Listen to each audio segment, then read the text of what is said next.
Enabwekyo yafuiridde makage Switzerland. Makage gali mu kibuga bakiyita Zurich. Yabadde ne intestinal cancer oba cancer w'ombyenda gwe yafuna omwaka gwa 2016. Walo mwaka gwa 2017 ate bamukola transplant ya kidney. Kwegamba wafiiridde nga yafiirwa omutabani, yafiirwa ne bbaawe, kwa bamukola kidney transplant. Yafunayo bbaawe yamuwa ensigo, oyo bbaawe aliwo essaawa zino. Kale abamumanyi muganda wange yonna gye musinzira okutulaba Tina Turner yafiiridde ku myaka 83. Aba president okuli Biden, Bill Clinton, Barack Obama n'omuyimbi Beyonce n'abalala bamukungubagidde. Alright, naye ng'olunaku olwaleero nina omwami gwe njala tunyumyemukko naye wano yasoma mafuta ate ali mu kuyimba. Famire ye balokole naye ye talinayo luyimba lwa gospel. Kwegamba muganda ebintu bye bibuzaabuza. Wycliffe tugume akazinda ako kwekali naye ng'onyumye nnyo tugume bino ebintu bya ddala ssebo. Naye kati Katonda omubanja ki Wyke? Mubanja bingi naye sagala kiyita kubanja wabula nkyasaba. Okyasaba kwanze kusinzewo ennaku agiri emyaka nga mukyali wane Wabadi Bashiri wano kyambala ebitengi vano ne ku bitengi wasiibanga mu vest naye kati oli mu eno Balenciaga engato wansi ogikubye. Kiki weebaza Katonda kale wadde tomubanja naye omwebaza ki? Kisookera ddala bulamu kuba teri kyabugaga kisinga bulamu nga bw'obadde oyogera wali nti banja abakoze eki abafudde n'omukyalo oyo muyimbi wakabi yafudde. So obulamu kyekyobugaga ekisooka n'ebirala bingi byansobozeseza otuukako. Okay, Wyke Benda nzamulina Wycliffe tugume abadde mu ndongo eno for some years. Atobye by the way kyenyinza omugamba ne waba taliwo nkyogera nga nine bakyali bange y'omu ku bayimbi abali aggressive, abali passionate about music, abalemeddeko n'agamba nti yadde biganye naye muganda wange kannemereko. Watandikirawo kuyimba Wyke Benda? Kanisa? Nasooka kuyimbira mu kanisa. Naye toyina kafaanana kanisa yadde. Nsonyiwo kyogera. Olire wakutululi atakulaba mu kanisa. Kanisa era wano. Kitegeera. Kanisa ya low. Kitegeera. So gye natandikira okuyimba mu Sunday school eyo. Tuyimbira ddala emyaka egiwera paka mwe namala primary school. So ngenda mu secondary ne ndyoka ntandika kati eby'essomero biki. Naye music omutandika officially gwali mwaka gwa 2009. Nasooka wandika kayimba akaso 2009 ali mu senior 5. Wali mu senior 5 kayimba kyako?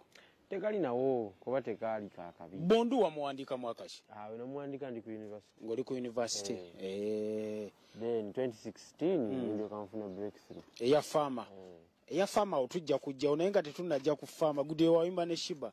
Jagala abantu basooke bategeere nti gomu ku muyimba ku bayimbi betulina wa batonotono abayina ekitabo. Ate besides okubeera n'ekitabo wasomera wa Tunisia, Algeria. Kati wano tewali university yonna Uganda. Nali nsomera ku government bagiyita scholarship mu Uganda bagiyita bati ebyobwerere oba nakyo tetwali tetulina sente za university. So nasoma bulungi nefuna scholarship ey'okusoma obwerere mu Algeria. So government ya Uganda munaye yali ensasuliro ozo kiyita. Wasoma biki? Nasoma mafuta, petroleum, chemical engineering. Amafuta. Kati ate deciding otyo gamba nti sijja soma bya mafuta, sijja kukola bya mafuta kanyimbe. Ebintu ebyo tebikwatagana mullo. Naye nga mazima gali nti bwe naviira wano nga ngenda okugisoma navaawo ngambye ne family nti nkomawo kuyimba. Okomawo kuyimba? Nze nezuulira mu 2008 2008 wenamanyira nti kyenina okukola kiki kuyimba. Nkimanyira ku mwami omu gwe bayita Moses Radio. Okay, Moses Radio. Wawuliranga nnyo ennyimba ze stories? Nali mpulira abayimbi Bekulu yarwanye nono kamiliyoni bakubya omwana naye nga nze sibirimu nga nange ninganga omuntu omulala yenna. Nga nze ndowooza kubeera mafuta ng'ebyo byonna byemanyi nsoma naye wagenda ne wajja eddoboozi lyesuulirangako erya radio RIP ng'ayimba Ivan nga obaleeta ekyokunywa wakisitwe tutuulamuko kikkirizibwa kuba ate obitandika ebyokunyumya Moses Radio kansembere na wano Wyke atubuulire Moses Radio tuyongereyo. So ekituufu kiri nti Moses Radio yeyanyingiza industry naye nga tandabanga nako. So nandeetera okukola ki? Nandeetera okujaagala.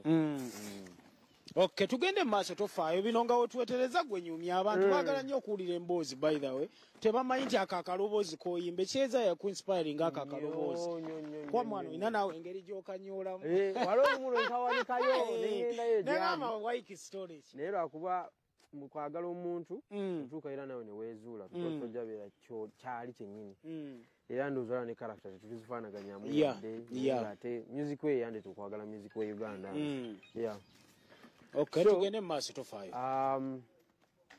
namumiitinga nga maze senior 6 kwaki mbadde okubuuza omanyi w'oyagala omuntu weesunga okukola ki okumumiitinga nze kati nina abagayi ba tica nalabanga tica ku TV ne Saimo nga neesunga nnyo bamiitinga naye wenkubunyumiza engeri gye banamiitingamu the rest is history kati osanze Moses Radio kiri namusanga ku beach eyo nga bapoye ne wizo kati ndine kyali wange nimugaa tugende tufune ekifaananyi baba nze Moze nali mulaba bwenti niwe yatuukira okufa nali nkyamulaba bwenti wadde nange nali sita kati awo maze senior 6 musanga ku beach andericha ne mutuukako tuba tukwa ekifaananyi manyi kye namugamba nzijja papa nga mujje mwena tetubalinako buzibu ebyaddala ng'omugamba mujje otegeeza ki muleetera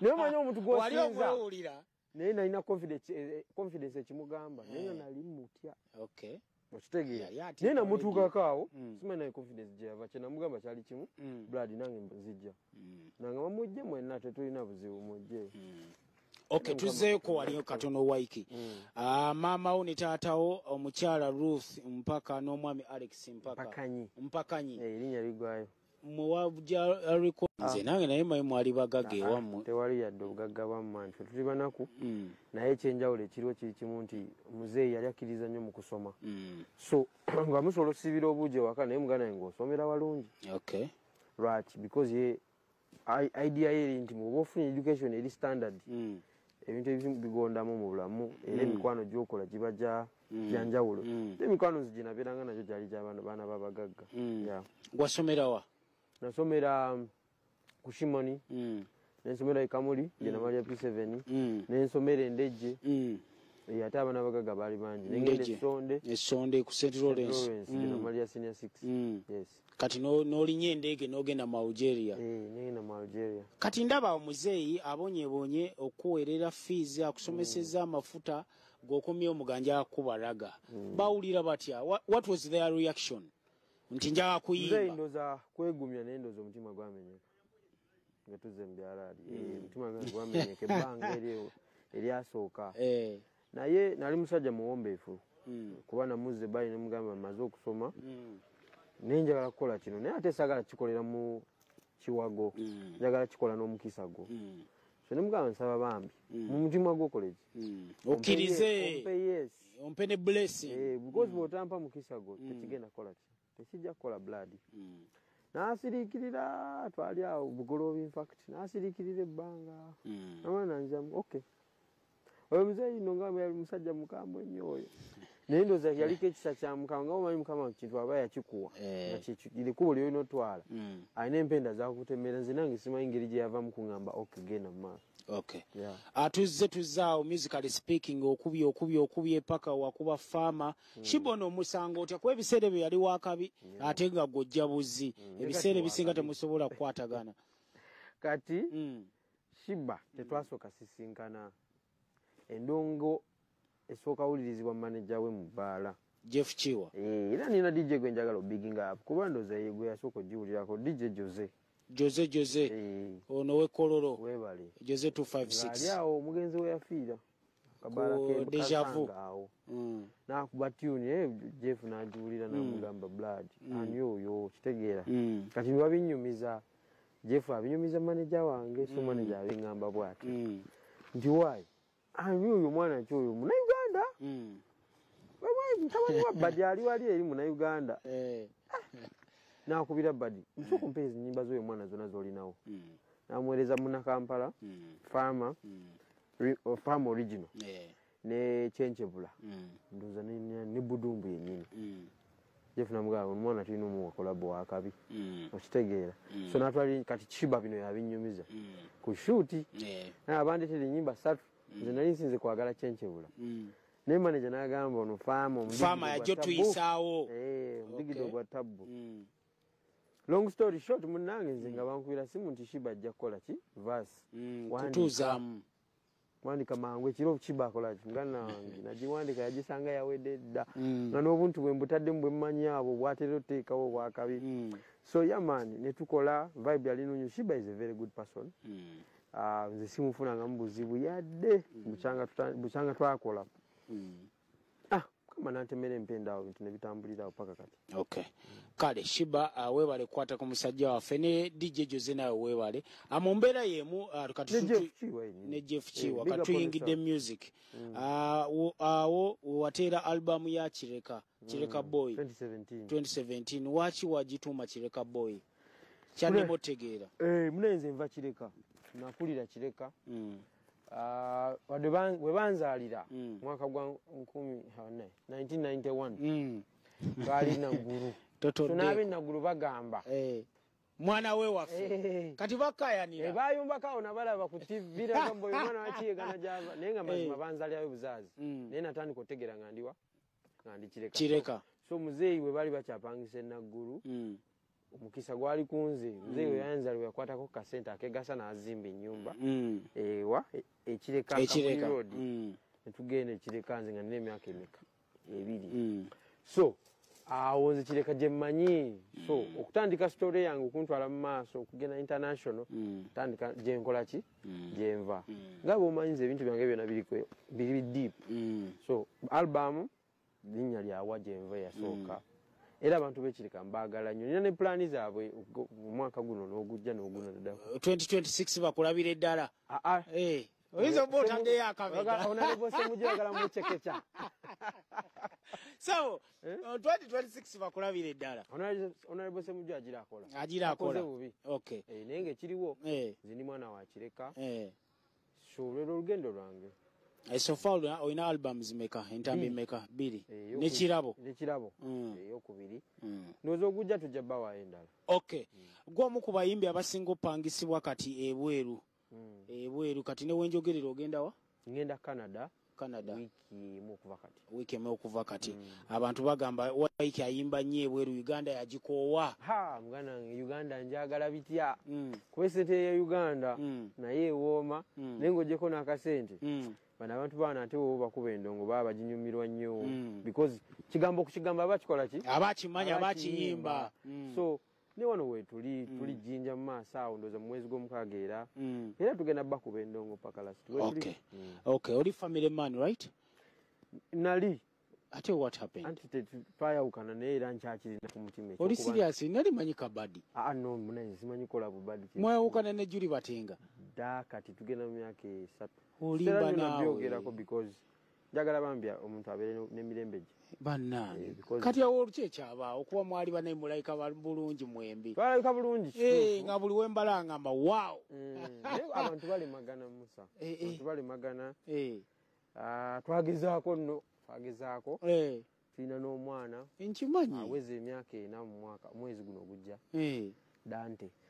So byalema naye Mukama byonna enteekateeka yeesinga naye nga nze nkyali family man.